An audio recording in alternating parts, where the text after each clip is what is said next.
கிறிஸ்துவுக்குள் பிரியமான சகோதர சகோதரிகளே, உங்கள் அனைவரையும் இயேசு கிறிஸ்துவின் இனிதான நாமத்தினாலே வாழ்த்துகிறேன். தேவனுடைய வார்த்தை சொல்லுகிறது, சத்தியத்தையும் அறிவீர்கள், சத்தியம் உங்களை விடுதலையாக்கும் என்று சொல்லுகிறது. இன்றைய சிந்தனைக்கு எடுத்துக்கொண்ட வேத வசனம் 2 கொரிந்தியர் 10:3-4-5. நாங்கள் மாம்சத்தில் நடக்கிறவர்களாயிருந்தும் மாம்சத்தின்படி போர் செய்கிறவர்கள் அல்ல. எங்களுடைய போராயுதங்கள் மாம்சத்துக்கு ஏற்றவைகளாயிராமல் அரண்களை நிர்மூலமாக்குகிறதற்கு தேவ பலமுள்ளவைகளாயிருக்கிறது. அவைகளால் நாங்கள் தர்க்கங்களையும் தேவனை அறிகிற அறிவுக்கு விரோதமாய் எழும்புகிற எல்லா மேட்டிமையையும் நிர்மூலமாக்கி எந்த எண்ணத்தையும் கிறிஸ்துவுக்கு கீழ்ப்படிய சிறைப்படுத்துகிறவர்களாயிருக்கிறோம். நம்ம சரீரத்துல இந்த உலகத்துல வாழ்ந்தாலும் நம்மளுடைய சூழ்நிலைகளோடு நம்மளோட போராட்டம் கிடையாது. நம்முடைய நோயோடு நமக்கு போராட்டம் கிடையாது. நம்மளை எதிர்த்து வருகின்ற மனிதர்களோடு நமக்கு போராட்டம் இல்லை. ரொம்ப தெளிவா சொல்லியிருக்கிறார். நம்ம மாம்சத்துல நடக்கிறவர்களாயிருந்தும் மாம்சத்தோடு இரத்தத்தோடு நமக்கு போர் இல்லை. அடுத்த வசனம் பாருங்க. எங்களுடைய போர் ஆயுதங்கள் மாம்சத்துக்கு ஏற்றவைகளாய் இராமல் அரண்களை நிர்மூலமாக்குகிறதற்கு தேவ பலம் உள்ளவைகளாய் இருக்கிறது. நமக்கு ஒரு போர் ஆயுதத்தை தேவன் கொடுத்திருக்கிறாரா? போர் ஆயுதம் மட்டும் இல்ல, போர் ஆயுதங்கள். போர் ஆயுதங்கள் நமக்கு என்ன செய்யப்பட்டிருக்கு? கொடுக்கப்பட்டிருக்கு. ஒரு பாம்பை பார்க்கிறோம், கையில நமக்கு கம்பு கொடுக்குறாங்க அப்படின்னா என்ன அர்த்தம்? அந்த பாம்பை என்ன செய்யணும்னு அர்த்தம்? அடிக்கணும்னு அர்த்தம். நமக்கு போர் ஆயுதங்களை தேவன் கொடுத்திருக்கிறாரா? போர் ஆயுதங்கள் எதற்கு கொடுக்கப்பட்டிருக்கு? நாம் போர் செய்வதற்கு கொடுக்கப்பட்டிருக்கு. நீங்க சொல்லலாம், நான் போருக்கெல்லாம் போகலையேன்னு சொல்லலாம். நீங்க நம்பினாலும் சரி, நம்பவில்லை என்றாலும் சரி, இந்த உலகத்துல போராட்டம் உண்டு, இந்த உலகத்துல உபத்திரவம் உண்டு. அதுவும் நீங்க ரட்சிப்பை ஏற்றுக்கொண்டிருக்கிறீங்க அப்படின்னு சொன்னா நீங்க ஒரு போர்க்களத்துல தான் நின்று கொண்டிருக்கிறீங்க. ஒரு ஆவிக்குரிய போர்க்களம். உங்களோட சூழ்நிலைகளோட, உங்களோட பிரச்சனைகளோட, உங்களுக்கு நோய் இருந்தா உங்களோட நோய்கள் இதெல்லாம் கொடுக்கிறது உங்க போர் நினைக்கிறீங்க. அதை கொடுக்கிறவனோடு அவர் போர் செய்ய சொல்லுகிறார்.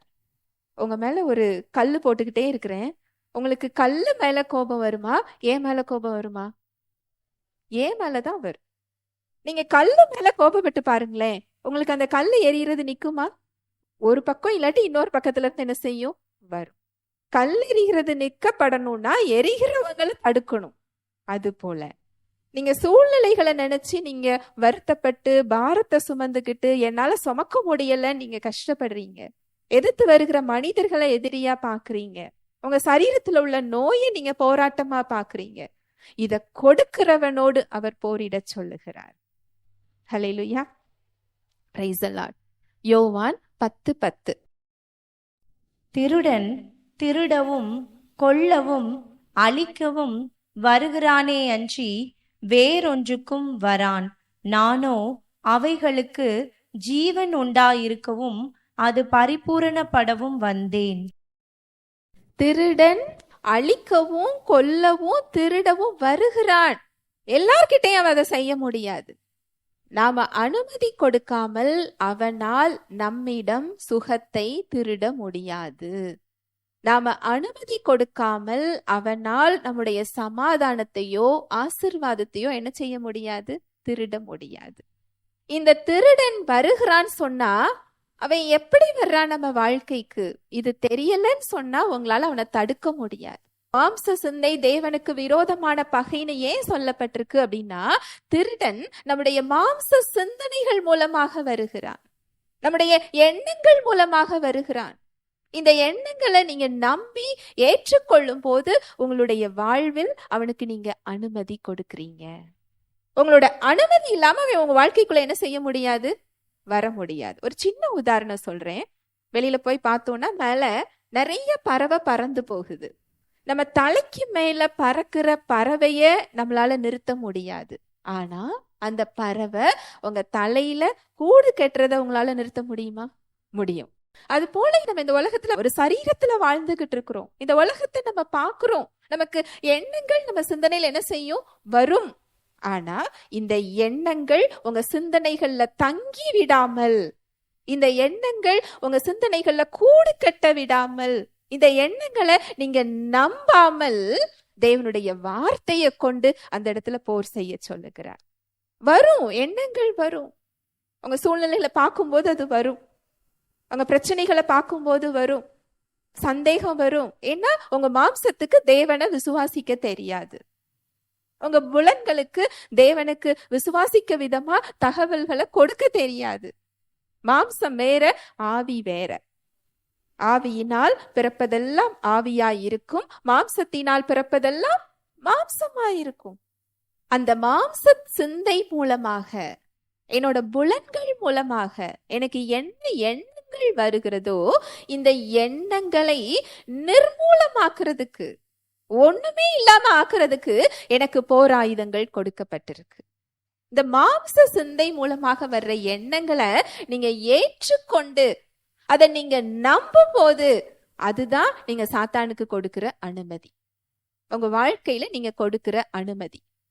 தேவனுடைய வார்த்தைய நீங்க ஏற்றுக்கொண்டு அதை நீங்க நம்பும் போது, அதுதான் நீங்க தேவனுக்கு கொடுக்கிற அனுமதி. இது ஒரு ஆவிக்குரிய விதி. உபாகமம் 30:19. நான் ஜீவனையும் மரணத்தையும் ஆசீர்வாதத்தையும் சாபத்தையும் உனக்கு முன் வைத்தேன் என்று உங்கள் மேல் வானத்தையும் பூமியையும் இன்று சாட்சி வைக்கிறேன். ஆகையால் நீயும் உன் சந்ததியும் பிழைக்கும்படிக்கு நீ ஜீவனை தெரிந்து கொண்டு. யார் ஜீவனை தெரிந்து கொள்ளணுமா? அவரவர் வாழ்க்கைக்கு எதை தேர்ந்தெடுக்கணும்? ஜீவனை தேர்ந்தெடுக்கணும். நம்ம மற்றவர்களுக்காக ஒரு ஜெபித்து கொள்ளலாம். அந்த ஜீவனை அவங்க தெரிந்து கொள்ளக்கூடிய உணர்வுள்ள இருதயத்தை அவங்களுக்கு கொடுங்க. அந்த ஜீவனை அவங்க பெற்றுக்கொள்ளக்கூடிய, அதை கேட்கக்கூடிய, நம்பக்கூடிய அந்த நபர்களை அவங்க வாழ்க்கையில இடைப்பட செய்யுங்கன்னு நம்ம ஜெபித்து கொள்ளலாமே தவிர, அவரவர் வாழ்க்கைக்கு அவரவர் தான் ஜீவனை என்ன செய்ய முடியும்? தேர்ந்தெடுக்க முடியும். நீயும் நம்ம பிள்ளைங்களுக்காக நம்ம என்ன செய்யலாம்? ஜீவனை தேர்ந்தெடுத்து அந்த ஆவிக்குரிய வழிகளை பிள்ளைங்களுக்கு கற்றுக் கொடுக்கிறது நம்முடைய பொறுப்பு. இந்த வார்த்தைகளை கற்றுக் கொடுக்கிறது, தேவ பக்திக்கு எதுவாக பிள்ளைங்களை வளர்க்கிறது, நம்ம பிள்ளைங்களுக்கு பதில் நம்ம அதை கற்றுக் கொடுக்கலாம். அந்த வழிகள்ல நடப்பதற்கு அந்த பிள்ளைங்க பெரிய பிள்ளைங்களா வந்தாங்கன்னா ஜீவனை யார் தான் தேர்ந்தெடுக்கணும்? அந்த பிள்ளைங்க தான் தேர்ந்தெடுக்கணும். ஹல்லேலூயா, பிரைஸ் தி லார்ட். நீயும் உன் பிள்ளைகளும் பிழைத்திருக்கும் படிக்கு நீ ஜீவனை தெரிந்து கொள். இந்த ஜீவனை எங்க தெரிந்து கொள்றது? ஏசு கிறிஸ்துவ இரட்சகரா தெரிந்து கொள்றது மட்டும் இல்ல, அனுதினம் உங்க சூழ்நிலைகள்ல, உங்க சிந்தனைகள்ல வருகிறதுல எதை நீங்க தேர்ந்தெடுக்கிறீங்க? மாம்ச சிந்தனையை நீங்க தேர்ந்தெடுக்கிறீங்களா? அந்த இடத்துல நமக்கு அவருடைய வார்த்தை ஒன்று கொடுக்கப்பட்டிருக்கு. உங்க சூழ்நிலைகளுக்கு மத்தியில அவருடைய வார்த்தை என்ன சொல்லுது? வாசிக்கலாம். 1 யோவான் 5:4. தேவனால் பிறப்பதெல்லாம் உலகத்தை ஜெயிக்கும். நம்முடைய விசுவாசமே உலகத்தை ஜெயிக்கிற ஜெயம். தேவனால் பிறப்பதெல்லாம் உலகத்தை ஜெயிக்கும். நம்முடைய விசுவாசமே உலகத்தை ஜெயிக்கிற ஜெயம். 1 யோவான் 4:4. பிள்ளைகளே, நீங்கள் தேவனால் உண்டாயிருந்து அவர்களை ஜெயித்தீர்கள். ஏனெனில் உலகத்தில் இருக்கிறவனிலும் உங்களில் இருக்கிறவர் பெரியவர். உங்க பிரச்சனைக்கு மத்தியில எத்தனை பேருக்கு நான் இந்த பிரச்சனையை ஜெயித்தேன் அப்படிங்கிற அந்த ஜீவனை தேர்ந்தெடுக்கிறீங்க? எத்தனை பேர் இந்த பிரச்சனையில நான் தோத்து போயிருவனோ அப்படின்னு சொல்லி உங்க உணர்வுகள் சொல்லக்கூடிய, புலன்கள் சொல்லக்கூடிய எண்ணங்களை தேர்ந்தெடுக்கிறீங்க? பிரச்சனைக்கு மத்தியில இந்த இரண்டும் நம்ம முன்னாடி இருக்குது. அவருடைய வார்த்தை சொல்லுது, பிள்ளைகளே, நீங்கள் தேவனால் உண்டாயிருந்து இந்த உலகத்தை ஜெயித்தீர்கள். ஏனெனில் இந்த உலகத்தில் இருக்கிறவனில் உங்களில் இருக்கிறவர் பெரியவர். அந்த வார்த்தை இருக்குது. பேதுரு போலதான். இங்க காற்றடிக்குது, புயல் வருகிறது. நம்ம பிரச்சனையை கண்டு பயந்து சோர்ந்து போய் இந்த பிரச்சனையில நான் தோத்து போயிருவனோ அப்படிங்கிற ஒரு எண்ணம் நமக்கு இங்க வருது. மாம்ச சிந்தையை தேர்ந்தெடுக்கிறேனா, இல்லை என்றால் அவருடைய வார்த்தை சொல்ற ஆவியின் சிந்தையை நான் இங்க தேர்ந்தெடுக்கிறேனா? இது யார் கையில தான் இருக்குது? நம்ம கையில தான் இருக்குது. எதை நாம தேர்ந்தெடுத்துக்கிட்டு இருக்கிறோம்? பிரச்சனையை கண்டு பயந்து, நோயை கண்டு சோர்ந்து, நோயை கண்டு சந்தேகப்பட்டு, இந்த மாம்ச எண்ணத்தை தான் இங்க என்ன செய்யறோம்? தேர்ந்தெடுக்கிறோம். அதுக்கு வேதத்துல சொல்லப்பட்டிருக்கு, அற்ப விசுவாசியே ஏன் நீ சந்தேகப்படுறன்னு கேட்கிறார். அப்படி பிரச்சனையை கண்டு பயப்படும் போது அந்த பிரச்சனைக்கு மேல நடக்க மாட்டோம், அந்த பிரச்சனைக்கு உள்ளதான் நம்ம போவோம்னு சொல்லி சத்தியம் சொல்லுது.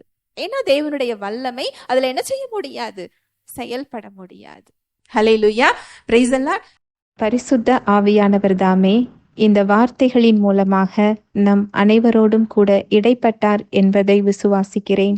தேவனுடைய வார்த்தையின்படி செயல்படுவதற்கு இன்று நாம் தீர்மானம் எடுப்போம். தேவனுடைய கிருபையும் சமாதானமும் நம் அனைவரோடும் கூட இருப்பதாக. ஆமென்.